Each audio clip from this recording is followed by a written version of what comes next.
आप सभी को रैमो का नमस्कार। एग्जामो यूट्यूब चैनल पर आप सभी का हार्दिक स्वागत और अभिनंदन। रैमो Q9 के साथ मैं आपके सामने प्रस्तुत हूं, जिसमें मैं आपको कुछ ऐसा सिखाऊंगा कि एग्जाम में एक तो इस सवाल के आने की प्रोबेबिलिटी बहुत हाई है और जब आएगा तो आप इसको सबसे कम टाइम में करेंगे, बाकी लोग इसमें होने वाले हैं परेशान। इसको अंत तक जरूर देखना। आपको लास्ट में मैं एक छोटा सा ऐसा जनरलाइजेशन दूंगा, पहले समझाऊंगा और फिर वो जनरलाइजेशन यूज करके सीधा धड़ल्ले से ये सवाल लगेगा। जब एग्जाम में आएगा तो आप बिल्कुल ड्राइविंग सीट पे होगे। तो चलिए, क्या लिखा है थंबनेल में, आओ एपी का जीपी करते हैं। ठीक है, एपी का जीपी अच्छा लग रहा होगा, टीम ने लिख दिया होगा, बट ये सवाल पूर्णतः एपी पे बेस्ड है। जीपी सिर्फ इसलिए लगाया गया है ताकि राइमिंग बन जाए। आओ एपी का जीपी करते हैं, तुमको भी समझ में ना आए क्या हो रहा है इस वीडियो के अंदर, ताकि तुम आ जाओ। क्लिक बेट, बट ये वो क्लिक बेट नहीं है जिसमें तुमको सीखोगे नहीं। तुम्हारे भले के लिए क्लिक बेट है कि क्लिक करके आके सही चीज देखो और कुछ अच्छा सीख के जाओ। तो चलिए शुरुआत करते हैं। बहुत शानदार सवाल है, मजेदार सवाल है, बहुत कुछ सीख के जाओगे। तो चलिए आगे बढ़ते हैं और देखते हैं सवाल। सबसे पहले बेटा, ये हमारा टेलीग्राम चैनल है, मेरा अपना रैमो सर ऑफिशियल। 75,000 से ज्यादा लोग इसमें ऑलरेडी जुड़ चुके हैं। ये उसका QR कोड है 8 रैमो सर ऑफिशियल करके आप टेलीग्राम पे सर्च करोगे तो टेलीग्राम पे आपको ये चैनल मिलेगा। इसमें लिखा है रैमो सर, डरना नहीं करना है। इसको ज्वाइन कर लीजिए और इसमें बहुत कमाल कमाल की PDF आपकी तैयारी के लिए शेयर की जाती हैं, उनका लाभ उठाइए। तो चलिए आगे बढ़ते हैं और आज का जो रैमो Q9 है उसको पढ़ते हैं। तो सवाल दिया हुआ है कि ratio of sum of n terms of two arithmetic progressions is 7n plus 1 ratio 1 plus 4n.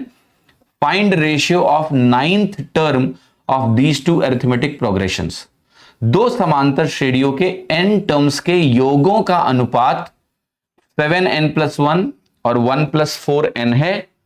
इन श्रेणियों के नवें टर्म का अनुपात क्या होगा?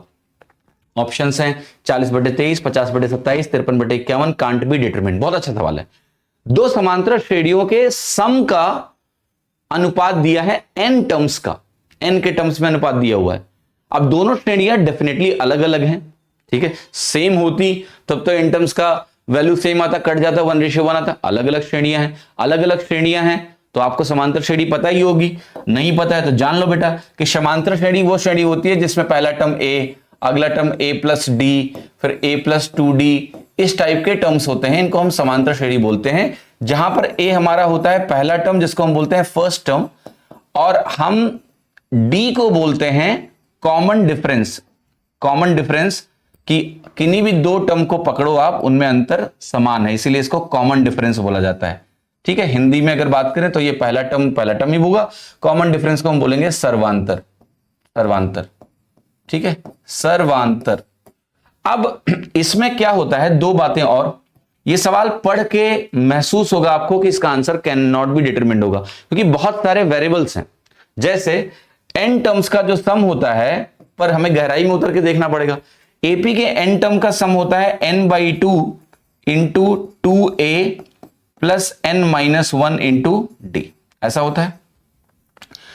अब हमारे पास अगर दो समांतर श्रेणियां हैं तो हमें ऐसे कुछ टर्म्स मिलेंगे, और जो एपी का nवां टर्म होता है tn, वो होता है आपका a plus n-1 into D. Right, मुझे ये निकालना है। आप कहोगे लेकिन बहुत सारे, इसका रेशियो निकालना है दोनों का। आप कहोगे ऐसे तो बहुत सारे वेरिएबल हैं, कैसे सॉल्व करेंगे? एक ही रेशियो दिया हुआ है जिसमें a, d, n, और फिर जो नई श्रेणी है उसमें नया a, नया d, नया n, ऐसे इतने सारे वेरिएबल्स हैं, तो हम कैसे ये निकाल पाएंगे, कैसे सॉल्व करेंगे?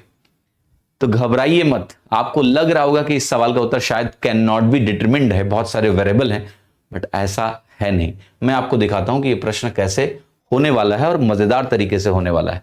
आपको घबराने का बिल्कुल भी नहीं। तो चलिए इस सवाल को करते हैं और बहुत ध्यान से आप पहले कॉन्सेप्ट सीखेंगे, फिर मैं आपको इसका तरीका भी सिखाऊंगा कि कैसे इसको ऐसे ही फटाक से लगा सकते हो।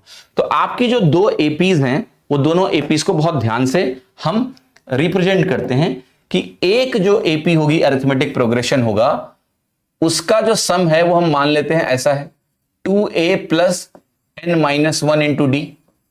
जो दूसरी एपी है उसका सम ऐसे रिप्रेजेंट करते हैं 2a plus n-1 into D. आप कहोगे n को कैपिटल लिखो, नहीं यार, n तो नंबर ऑफ टर्म्स है वो दोनों में सेम है, तो वो तो n ही रहेगा। बाकी ये स्मॉल a का मतलब ये अलग है, कैपिटल A अलग है, राइट। तो जो हमारे दो हमारे श्रेणीज हैं, तो ये मत समझना आप कि ये A और A सेम है, नहीं, ये अलग अलग है। आप चाहो तो इसको A1 D1 कर लो, इसको आप चाहो तो A2 और D2 कर लो तो चलेगा, लेकिन मैं स्मॉल A कैपिटल A लिख रहा हूं, ठीक है, तो उससे कोई तकलीफ नहीं होनी चाहिए, दोनों अलग अलग रिप्रेजेंटेशन हैं एक तरह से।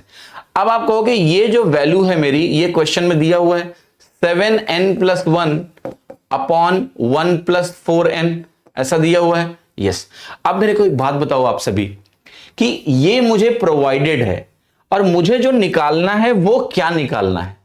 आप कहोगे मुझे कैलकुलेट करना है ऐसा कुछ, a+n-1 इंटू डी, ये nवां टर्म होगा पहली श्रेणी का, और a+n-1 इंटू डी क्या होगा, ये दूसरी जो श्रेणी है उसका nवां टर्म होगा। मुझे ये निकालना है। आप कहोगे यहां 2a है, यहां 2a है। अब आप कहोगे जो समस्या है वो समझते हैं पहले, कि मुझे यहां नवा टर्म निकालना है। तो अगर नवा टर्म मुझे निकालना है तो आप कहोगे कि प्रिसाइज वे में मैं अगर आपसे बोलूं तो मुझे a+8d बटे a+8d निकालना है, ये निकालना है। तो आप कहोगे अगर मैं यहां से 2 कॉमन ले लूं ऊपर नीचे दोनों, तो ये वैल्यू बनेगी a+n-1/2 इंटू डी, और नीचे देखो क्या मिलेगा, 2 कॉमन लोगे तो a+n-1/2 इंटू डी बनेगा या नहीं बनेगा, यस। 2 से 2 कट गया, राइट साइड में तो वही लिखा रहेगा, अभी भी कोई अंतर नहीं है, 7n+1 अपॉन 1+4n। अब एक मजेदार बात देखो, अगर तुम्हारा ये जो वैल्यू है ना बेटा, ये वाला वैल्यू बहुत ध्यान से देखना, ये वैल्यू जो अभी दुप दुप करेगी, ये वाली वैल्यू, ये दुप दुप करने वाली वैल्यू को 8 बनाना है बस, ठीक है। तो ये जो दुप दुप दुप दुप हो रहा है इसको 8 बना दो। अगर ये 8 बन गया तो मुझे a+8d और ये ब्लॉक लेटर ए कैपिटल a+8d नीचे मिल जाएगा, मिल गया रेशियो। तो n की जो वैल्यू आएगी वो मैं राइट साइड में रख दूंगा, मेरा आंसर आ जाएगा।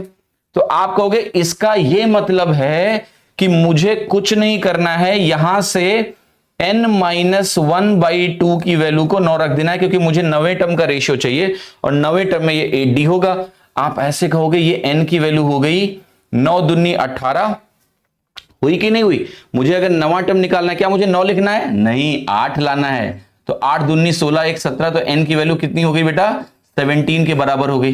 n की वैल्यू 17 हो गई। अब मुझे जो निकालना है, मैं क्या कर रहा हूं, मैं इस एक्सप्रेशन में n की वैल्यू को 17 रखूंगा तो मैं यहां पहुंच जाऊंगा। क्या करना है, n को 17 रख दो, 17 माइनस 1 कितना बनेगा, 16 बटे 2 8 बन गया। तो a+8d और ये a+8d ये भी बन गया। तो n की वैल्यू को अगर आप 17 यहां रखोगे तो 7 × 17 + 1 बनेगा, और नीचे क्या बनेगा 1 + 4 × 17। तो नीचे आपकी वैल्यू आ गई 69, ऊपर आ गया 17 × 7, 17 × 7 119 होता है, और एक हो गया आपका 120। अब आप देखो इसको काट सकते हैं हम, 3 से काटेंगे तो ये बनेगा 40, और ये वैल्यू बनेगी आपकी 23। तो 40 बटे 23 आपको कहां दिया हुआ है, ए ऑप्शन। तो ए ऑप्शन आपका करेक्ट हो गया यहां पर। तो answer can not be determined, नहीं, ए ऑप्शन है। लेकिन एग्जाम में अभी एक स्टैंडर्ड सवाल हो गया कि मुझे 2 AP के n टर्म्स के सम का अनुपात n के टर्म्स में दिया हो, और मुझसे 9वां टर्म पूछ लें, 11वां पूछ सकते हैं, 15वां पूछ सकते हैं, मुझे n-1/2 को उसके हिसाब से एडजस्ट करना है। तो इसको हम जनरलाइज भी कर सकते हैं, और वो जनरलाइजेशन कैसे होगा, 1 सेकंड का काम है, वो भी सिखा देता हूं तुमको, ठीक है। आपको क्या करना है, मान लिया आपको जो रेशियो निकालना है वो rवें टर्म का रेशियो निकालना है, rth टर्म निकालना है। तो बहुत ध्यान से सुनना, मैं समझाता हूं।